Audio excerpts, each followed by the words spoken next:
I feel how I felt when my father died.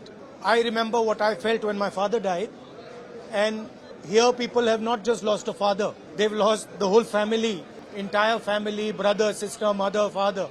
So I know what I felt, and this is much worse than. Wayanad में भूस्खलन के कारण मरने वालों का आंकड़ा बढ़कर 276 पर पहुंच चुका है। अभी करीब 250 लोग लापता बताए जा रहे हैं।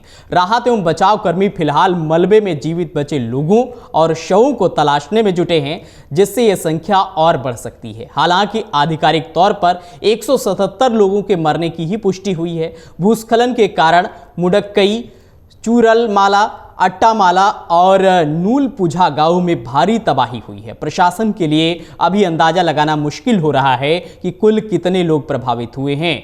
मुंडकई में बचाव दल के एक सदस्य ने कहा कि हम एक इमारत की छत पर खड़े थे, नीचे से आ रही बदबू से लगा कि वहां शव दबे हैं। इमारत पूरी तरह से कीचड़ और उखड़े पेड़ों से दब गई है। भूस्खलन से एक दिन पहले 29 जुलाई को सामान्य से कम वर्षा से वायनाड जूझ रहा था। वहीं 30 जुलाई को बहुत भारी बारिश हुई। मौसम विज्ञान विभाग IMD के अनुसार सालाना करीब औसत 2800 मिलीमीटर बारिश हासिल करने वाले वायनाड ने करीब 20 दिनों में सालाना वर्षा का करीब 30% हासिल कर लिया। वहीं एक दिन में ही 30 जुलाई को साल की 6% वर्षा कुछ ही घंटों में यहां पर हो गई। 29 जुलाई को वायनाड में महज 9 mm वर्षा हुई, जो कि उस दिन सामान्य से करीब 73% कम थी, जबकि 30 जुलाई को एक ही दिन में 141.8 mm बारिश हुई, जो कि सामान्य से 493% ज़्यादा थी। ये भारी वर्षा वायनाड में भूस्खलन का कारण बन गई। वायनाड जिले में 1 जून से 10 जुलाई के बीच महज 574.8 mm बारिश हुई, जो कि इस अवधि के सामान्य से 42% कम थी।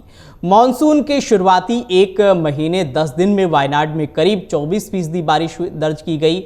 10 जुलाई से 30 जुलाई के बीच 20 दिनों में कुल 775 मिलीमीटर वर्षा दर्ज की गई। भारतीय अंतरिक्ष अनुसंधान संगठन ISRO के हैदराबाद स्थित राष्ट्रीय सुदूर संवेदन केंद्र ने बादलों के पार देखने में हाई रेजोल्यूशन वाले कार्टोसैट 3 ऑप्टिकल उपग्रह और रिसैट उपग्रह की मदद से वायनाड के भूस्खलन प्रभावित क्षेत्र की तस्वीर ली है। भारी तबाही दर्शाने वाली तस्वीर से पता चलता है कि करीब 86,000 वर्ग मीटर जमीन धंसने से मलबा ईरावानी फुझा नदी के किनारे लगभग 8 किलोमीटर तक बहा है।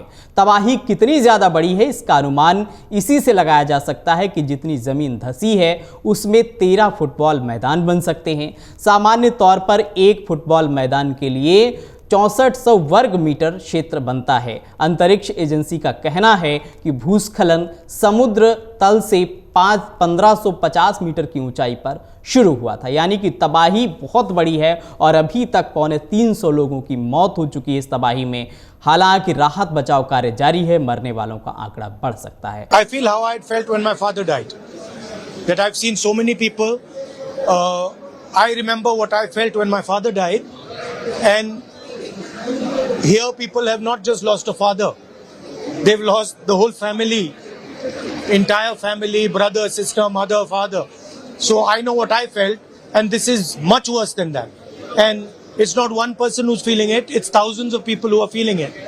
So it's very, very sad.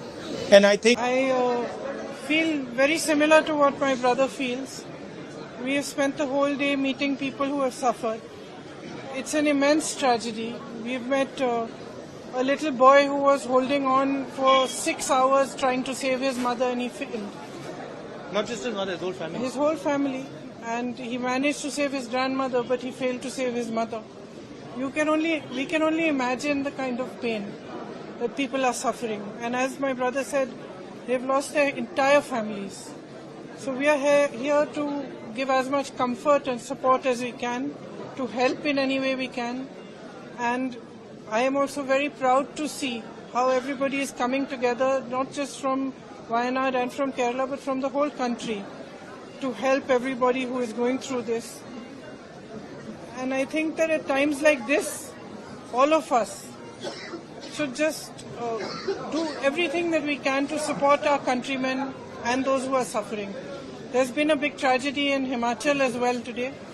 I think perhaps over 40 people have passed away there as well in a very similar situation. So our condolences and wishes for them also to get over this tragedy as best they can, and all our support and help to everybody. And I just have no words actually. अगर आप ये video YouTube पर देख रहे हैं तो हमारे channel को सब्सक्राइब करें और बेल आइकन को दबाना ना भूलें। अगर आप Facebook पर ये वीडियो देख रहे हैं तो हमारे पेज को लाइक करें।